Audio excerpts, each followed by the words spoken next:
नमस्कार, स्वागत है आपका खबरों का पंचनामा में। मैं हूं आपके साथ वक्ता। हम लेकर आए हैं देश और दुनिया की 5 बड़ी खबरें, जिस पर चर्चा के लिए हमारे साथ स्टूडियो में मौजूद हैं कैपिटल टीवी के editor in chief doctor Manish Kumar ji. Doctor साहब, आपका बहुत बहुत स्वागत है। धन्यवाद। सबसे पहले नजर डालते हैं आज की हेडलाइंस पर। यास तूफान पर पीएम की रिव्यू मीटिंग में शुभेंदु को बुलाने पर भड़की ममता। बैठक में 30 मिनट लेट पहुंची, फाइल फेंक कर निकली बाहर। पीएम मोदी पर हमला कर उल्टे फंसे राहुल गांधी। झूठे डेथ रेट के आंकड़े पर स्वास्थ्य मंत्री हर्षवर्धन ने ट्वीट पर घेरा।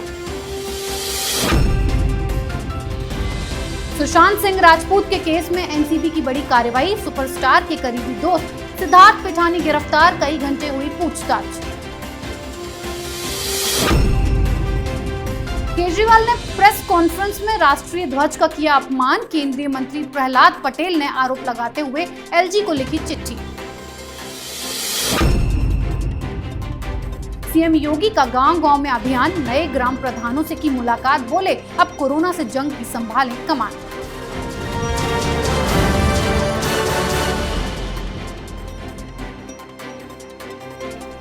सबसे पहले खबर बंगाल की। ममता बनर्जी अपनी सियासत में इतनी मशगूल हैं कि वो सामान्य शिष्टाचार भी भूल गई हैं। शिष्टाचार तो छोड़िए, वो तूफान जैसे मुद्दे पर भी अपनी सियासत चमकाने में लगी हुई हैं। मसला ये है कि आज प्रधानमंत्री मोदी ने यास चक्रवात से हुए नुकसान को लेकर बंगाल में एक समीक्षा बैठक की। इस बैठक में राज्यपाल और मुख्यमंत्री के साथ साथ विपक्ष के नेता शुभेंदु अधिकारी को भी बुलाया गया। इसी बात से ममता इतनी भड़क गई कि मीटिंग में न जाने का ऐलान कर दिया।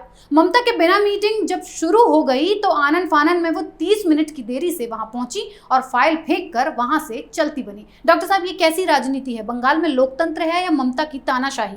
ममता की तानाशाही है, इसमें कोई शक नहीं है। प्रधानमंत्री मोदी आज दो राज्य का वो दौरा कर रहे थे।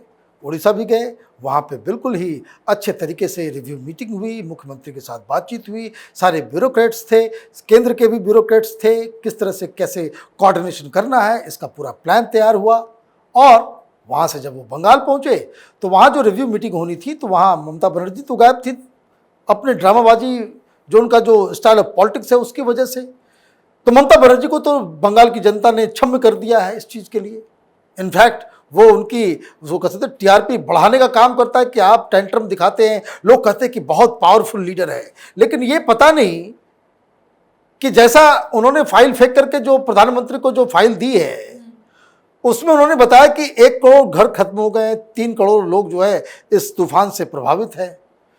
तो जिस राज्य में 1 करोड़ घर उड़ गए हों, वहां छत नहीं हो, लोग खुले आसमान में रहने को मजबूर हों और वहां का मुख्यमंत्री ये तमाशा कर रहा हो, तो उस राज्य के लिए, वहां के नागरिकों के लिए ये शर्म की बात है, पहली बात। दूसरी बात ये कि ममता बनर्जी को राजनीति करनी है, राजनेता के साथ राजनीति कर रहा है, उठापटक कर रहा है, कोई बात नहीं, ये भी वहां तक क्षम्य है। आपने सुभाष चंद्र बोस के कार्यक्रम में आपने टेंट्रम दिखाया, आप बीच में कुछ नहीं बोली, आप उल्टा प्रधानमंत्री के ऊपर लांछन लगा करके चली गई, कोई बात नहीं, राजनीति है, आप करें, कोई दिक्कत नहीं है। लेकिन ममता बनर्जी से आज लक्ष्मण रेखा क्रॉस हुआ है। वो इसलिए क्योंकि वो नहीं गई, कोई बात नहीं, उनके अधिकारी उस मीटिंग में होते तो भी काम चल गया होता। ममता बनर्जी खुद नहीं गई और अपने सारे अधिकारियों को, अपने सेक्रेटरी से लेकर के सारे लोगों को ममता बनर्जी ने मना कर दिया। जिस मीटिंग में प्रधानमंत्री हो, गवर्नर हो और वहां का ब्यूरोक्रेट्स उस मीटिंग में ना आए, केंद्र सरकार को, सुप्रीम कोर्ट को, राष्ट्रपति को ममता बनर्जी के लिए कोई नई दवाई ढूंढनी पड़ेगी। जी डॉक्टर साहब, अब बात करेंगे राहुल गांधी की। कोरोना संकट पर राजनीति कर रहे राहुल गांधी ने एक बार फिर मोदी सरकार को निशाना बनाया। राहुल गांधी ने कहा कि कोरोना की दूसरी लहर के लिए प्रधानमंत्री मोदी की नौटंकी जिम्मेदार है। साथ ही राहुल गांधी ने कहा कि सरकार और प्रधानमंत्री को आज तक कोरोना समझ ही नहीं आया है। राहुल गांधी ने वैक्सीनेशन पर भी सवाल उठाए और कहा कि देश में टीका नीति ठीक नहीं हुई तो एक नहीं अनेक बार लोग मरेंगे, नई लहर आती जाएगी। हालांकि राहुल हर बार की तरह इस बार भी अपने बेतुके के बयानों की वजह से बुरे फंस गए हैं। डॉक्टर साहब, आखिर राहुल गांधी की राजनीति किस तरह की है? वो राजनीति नहीं कर रहे हैं, वो सड़क छाप किस्म की जो ट्रोलिंग होती है, एक नेशनल लीडर एक ट्रोल बन गया है। लीडरशिप क्या होती है इसका इल्म नहीं है राहुल गांधी को, ना ही उनके सलाहकारों को। उनको लगता है कोई बात ट्विटर पे करके, कोई भाषण दे करके वो जो है वो पॉपुलर हो जाएंगे। तो ये इनकी बेवकूफ़ी है। आज महाज्ञानी श्री श्री 108 राहुल गांधी ने अजीबोगरीब बात कह दी। उन्होंने कहा कि भाई मोदी की जो वैक्सीन पॉलिसी है उसके तहत अगले 3 साल में भी नहीं हो पाएगा। 2024 खत्म होने तक भी पूरे देश को नहीं लग पाएगी वैक्सीन। अगर यही हिसाब किताब रहा तो मोदी का जो है, और उन्होंने कहा कि भाई हिंदुस्तान में कोविड आया था लेकिन प्रधानमंत्री मोदी ने इतनी नौटंकी कर दी, उसकी वजह से कोविड के लिए हमने रास्ते खोल दिए। उन्हें ऐसा लग रहा है ये कौन इनके भाषण को लिखता है, कौन बोलता है, कौन समझाता है।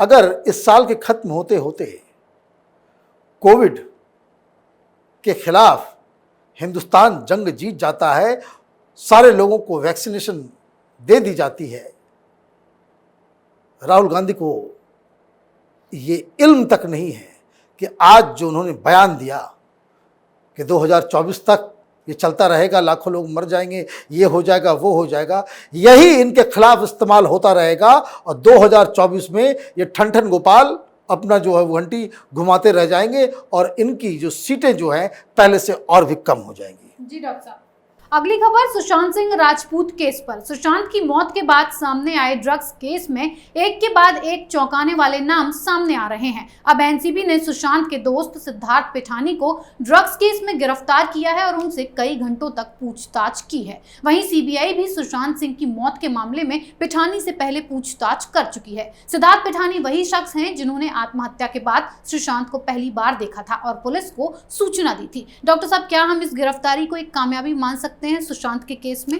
देखिए, कामयाबी तो तब माना जा सकता है कि जब वाकई ये पता चल सके कि सुशांत के घर पे 14 जून की रात हुआ क्या था। 1 साल होने वाला है, सीबीआई की तरफ से कोई पुष्ट जानकारी नहीं आई है। ये लोग प्रेस कॉन्फ्रेंस इन लोगों ने नहीं किया है। एनसीबी की तरफ से भी कोई खास इस तरह से कोई चार्जशीट दायर नहीं की गई है कि जिसमें ये पता चल सके भाई कौन कौन लोग इन्वॉल्व थे, क्या थे, नहीं थे। लेकिन अचानक से ये जो चैप्टर खुला है, 2 चीज़ें हो रही हैं। एक, सिद्धार्थ पिठानी की गिरफ्तारी हुई और दूसरा कि सीबीआई के चीफ को बदला गया है। अब वो बॉम्बे में को अच्छी तरीके से जानते हैं, महाराष्ट्र में वो डीजीपी रह चुके हैं। सिद्धार्थ पिठानी के खिलाफ क्या आरोप लगे हैं तो उनके ऊपर सेक्शन जो है 27, 28, 29 लगाया गया है। ड्रग्स रखने, ड्रग्स कंज्यूम करने और ड्रग्स की पेडलिंग करने, मतलब खरीद बिक्री, बेचना, दूसरे के हाथ में देना। तो ये तीनों एक गंभीर मसला है। बताया ये जा रहा है कि सिद्धार्थ पिठानी न सिर्फ सुशांत के घर में रिया चक्रवर्ती और उसके भाई और वहाँ जो 3-4 लोग रहते थे उनके साथ मिलके न सिर्फ वहाँ पे कंज्यूम किया करता था, बल्कि ये लोग ड्रग्स को बॉलीवुड के अलग अलग जगहों पे भी, अलग अलग सितारों को भी, पार्टीज में भी सप्लाई किया करता था। और ये सारे नए सबूत जो सामने आ रहे हैं, इसलिए इसे गिरफ्तार किया गया है। तो एनसीबी की जांच अलग चल रही है और सीबीआई की जांच अलग चल रही है।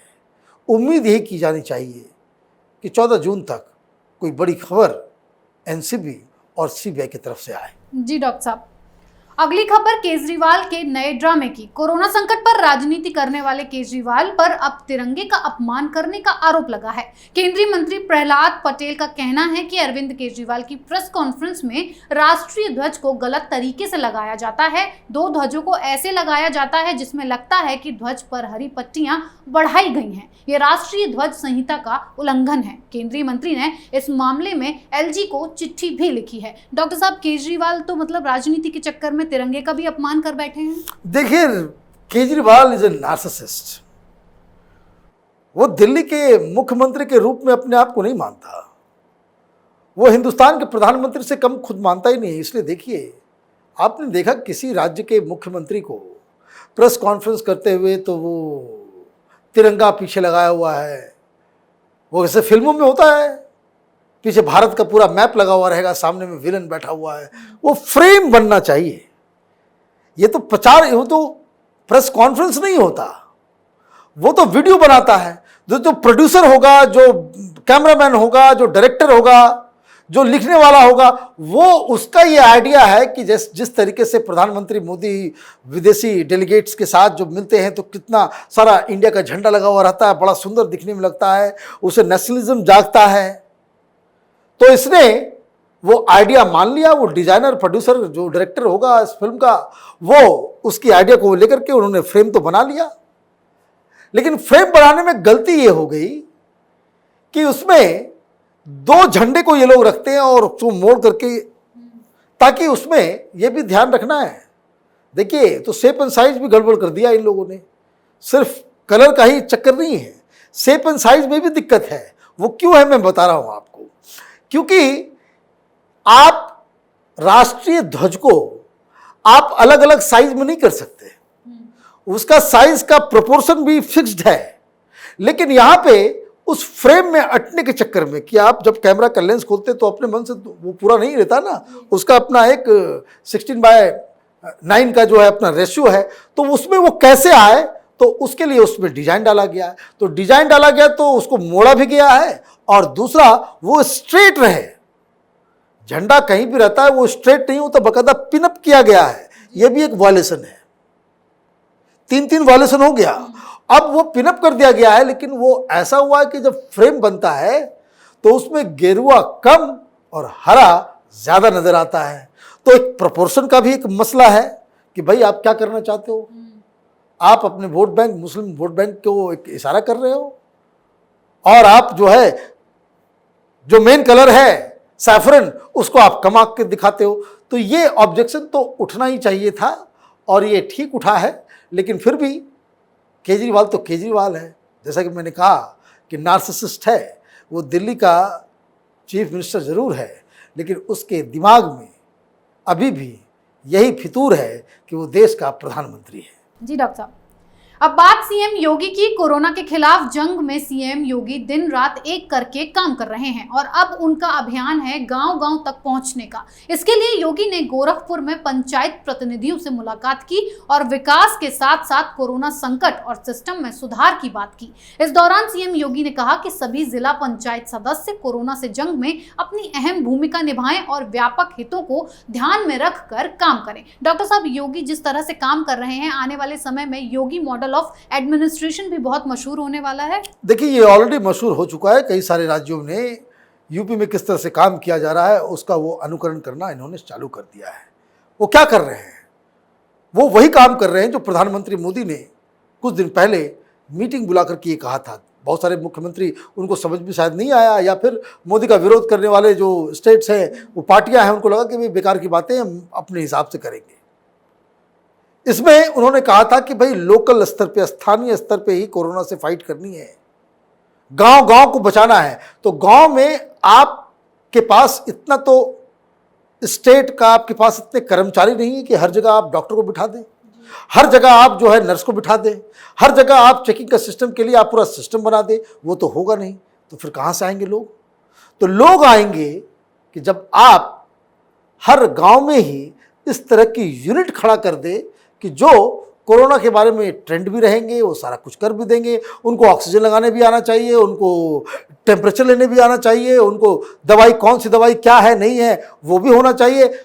उनका डिस्ट्रिक्ट लेवल के अधिकारियों के साथ बातचीत हो। इंटरनेट का जमाना है तो वो उससे भी कनेक्टेड रहते हैं। और सबसे बड़ी बात कि जो टेस्टिंग के लिए जितने भी जो गांव में ही जो पढ़े लिखे, जो साइंस जानते हैं, आजकल एक नया किट आ रहा है जो सेल्फ टेस्टिंग आप कर सकते हैं।